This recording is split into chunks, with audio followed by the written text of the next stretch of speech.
Alright, welcome back to the brick wall. I'm Raphael. I'm just gonna start this off. Okay, the first thing I want to talk about, it kind of freaked me out. 15,000 scientists from 184 countries wrote a letter to the world, basically warning us of our possible demise.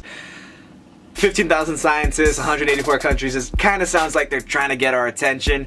I don't know. Now, the whole point of this letter was literally to just to tell us, hey, the way we're doing things now, that's gotta change. The letter called on everyone to focus their attention on things like population growth, lack of access to clean water, climate change, mass extinctions of major species. All these things are gonna affect the sustainability of the planet, and if we don't change how we act, soon the damage could be irreversible. I don't know about you, this doesn't sound like a partisan issue. This should be like a thing that we all care about. I don't understand why people think that whenever we talk about things like, oh, the earth isn't healthy. Oh, please, it's just a way to grab your attention and shift it somewhere else. Everything's fine. Look, we're here, aren't we? We're breathing air, aren't we?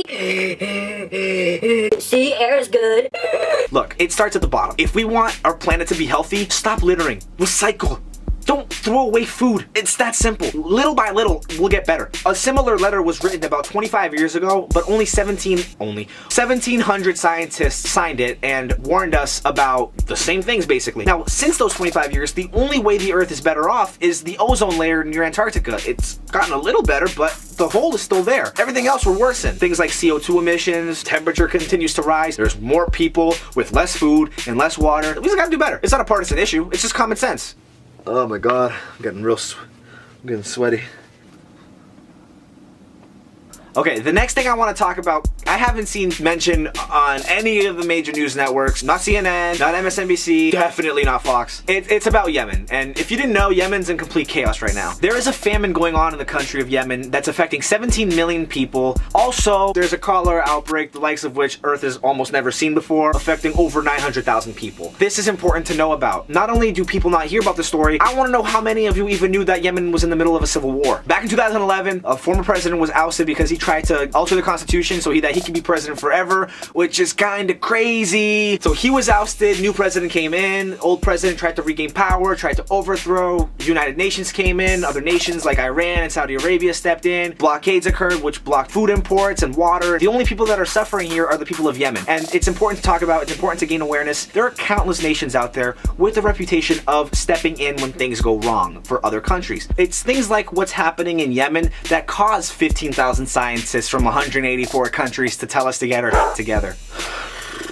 Okay, next up, I hope I don't bore you with this, but I want to talk about the tax bill that just passed the House of Representatives. I'm not going to bore you with the details of the tax bill. Quick summary would be that corporations' tax rate goes down from 35% to 20%. A lot of deductions were taken away for college students, high-tax regions, the sick. Granted, Uncle Sam is taking away $1.5 trillion less in the long run. What I want to talk about is how the Republicans kind of sneaked in a minor detail that isn't so minor. It's a repeal of Obamacare's individual mandate. So basically what that would mean is you don't get fined if you don't have health insurance. A lot of people kind of aren't too upset about this. It's interesting though how hard these Republicans are trying to repeal anything they can that has to do with Obamacare. Now the trade-off here is that Obamacare's individual mandate kind of incentivized people to go out and find health care. Now that that doesn't exist anymore, people then could spend a little bit more time in unemployment. Also, if they do decide to live a high-risk life and not find health insurance, and say they do get injured, that could affect their families. Health insurance is something that is obviously a very sensitive issue in this country. Health insurance is something that you hope you never need to use. Alright, that's gonna do it for me today. As always, I'm gonna call on you guys to explore the news yourself, get aware about what's going on in today's world, tell your friends, get involved. The age of news today has shifted the focus of getting the information out and only want to appeal to ratings. They only care about the ratings, they only care about how entertaining and how cool they look. I don't care about any of that. Me and my sister don't care about any of that. We want you to know about what's going on, get yourselves involved so that you can tell your friends what I'm telling you. Look, that's gonna do it from me. This has been The Brick Wall. I'm Raphael. Peace.